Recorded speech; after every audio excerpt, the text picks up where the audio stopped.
Right, well, we've restored another piece of the world. Well, we've restored another continent. There we go. That's better. So, let's have a little look at Chun-Nan at night. We have the wonderful Brenda here who's investigating what's happening in the world. And clearly we know something because it's written all over our face. So basically, she's going to give us a quiz, and you have to answer in the time limit. Thankfully, her first questions are quite easy. Yes, Shadow the Hedgehog is the big scary thing that emerged from the core. Totally. Yeah, it was definitely Supersonic Hedgehog. Totally. Now the questions do get more difficult, like sometimes you'll be asked the precise colour of the Chaos Emerald that you restored and so on and so forth. So it's a fun little thing that you can do. One of the many side quests. There's, I believe, 2 sets of quiz side quests, one being Brenda's blurb and the other being, I think, Sandra from Aptos, who goes and travels.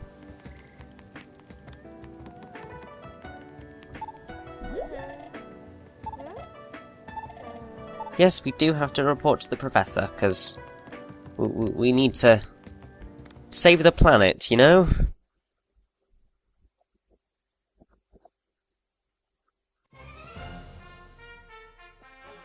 And at the minute, our only option is to go back to Spagonia. And I have to say, I am happy today.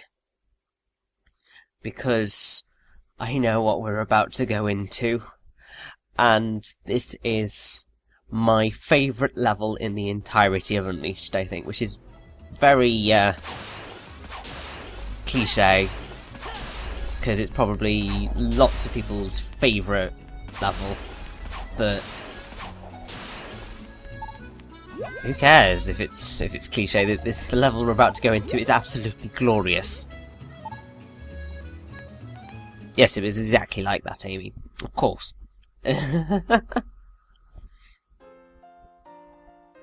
Now, one thing I should point out is that, despite the divided opinions, Sonic Unleashed sold reasonably well and sold 2.45 million copies in a relatively small amount of time, I believe.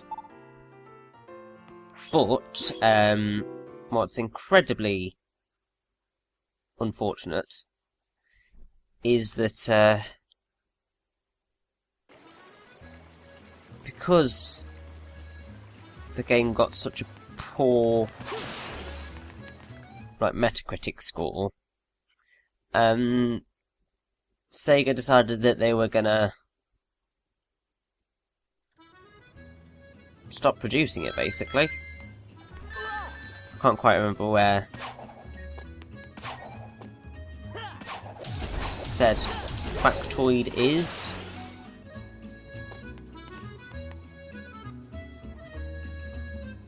But yeah. It's really, really kind of unfortunate, because the thing is that Sonic Unleashed is a really fun game, but it gets a lot of flack. Got a lot of flack from critics, I think, because they were just bitter coming off of Sonic 06. And nothing was going to live up to the expectation they had of a game that looked like it was bringing Sonic back to his glory. But also they were just kind of overly critical of everything, which was completely unfair.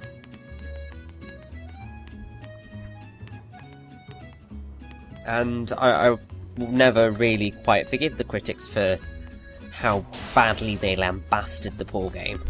Now, basically, the logic to get to this wonderful stage is to wall jump up where the like near where the stage is, but no, I'm going to go difficult way. Here we go. Sonic Unleashed was delisted in 2010, following Sega's decision to remove all Sonic titles with average Metacritic scores from sale in stores. Which is really unfortunate because, as I've said, Sonic Unleashed is... It's not a perfect game,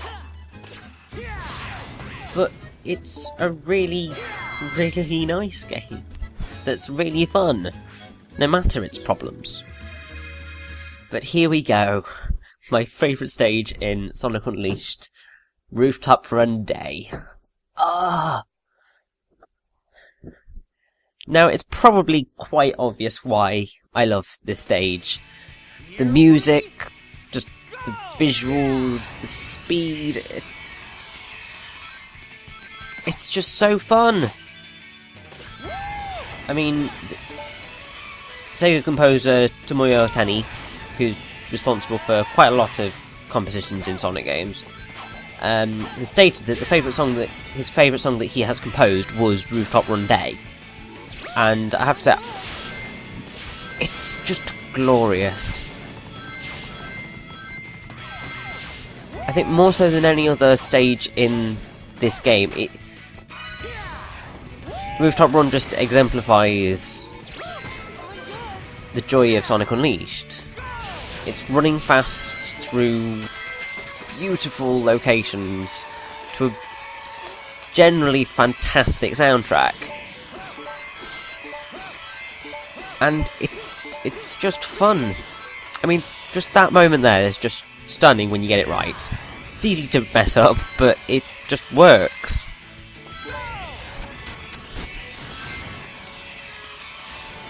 And I will say, the fact that it got cut down quite dramatically in Generations really annoyed me. To be perfectly honest, they could have pretty much just taken the level design from Unleashed and just transplanted it into Generations, and I would have been absolutely thrilled. Because it's just a fun level. I mean, I'm going to fail quite dramatically here, but it happens. I do believe that Rooftop Run Day was one of the first levels that was shown off. And if I recall correctly, it was originally called High Europe, because obviously it's kind of based on Europe. And everyone was just like, oh my god, this looks glorious. I can't remember whether we had the music at that time, but I mean, just look at that fountain and the... I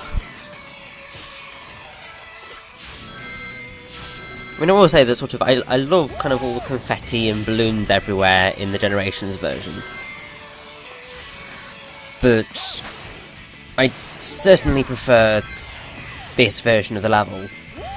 It just works so much better, in my opinion. It flows. Everything just seems to fit into its correct place in a way that just doesn't work in Generations. And also, I can see the clock tower, aka probably one of the most stunning moments in the game in terms of gameplay. It's completely scripted, and I don't care. It's just stunning. And pretty much, I will have just been gushing on this level for 6 minutes by the time we get to the end, roughly. But that's how this level makes me feel. Now I screwed up dramatically there, and it was going through my mind, do I restart or do I just kind of forge onwards? The plan was forge onwards. It just means I get to listen to Rooftop Run for longer.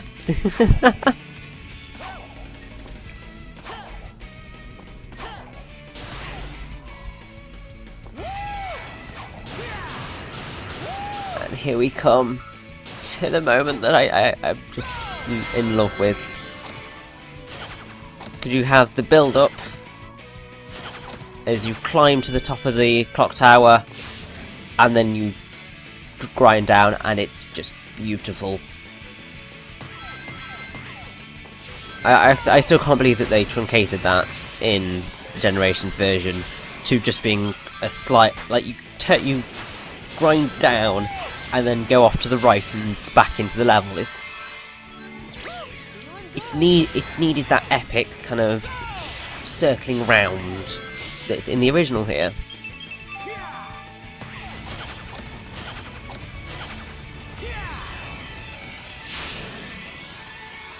Now, a lot of people will criticise, well, do criticise Rooftop Run for essentially just being boost to win. And in this last sequence here, that is essentially the case. You do literally just boost to get to the end. Got to do some quick stepping though, so there's some input. But even though it's not as interactive as it probably could be, it still feels like just a fun end to a really fun level.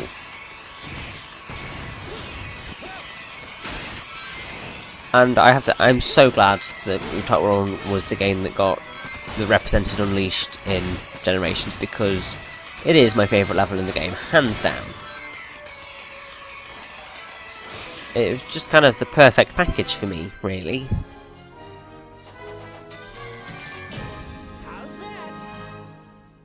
How's that? That's perfectly fine, Sonic. Wonderful stage. And actually, Rooftop Run equates to being the only positive stage in the modern era of Sonic Generations, because obviously Crisis City, everything's destroyed, and Planet Wisp is a planet filled with forests that's being destroyed by Eggman's technology, so a city in the middle of a party is wonderful in comparison. And we can't go into Spagonian Temple, so we've got to go all the way back to Chun-Nan. It's fine by me. Let's go. Haha.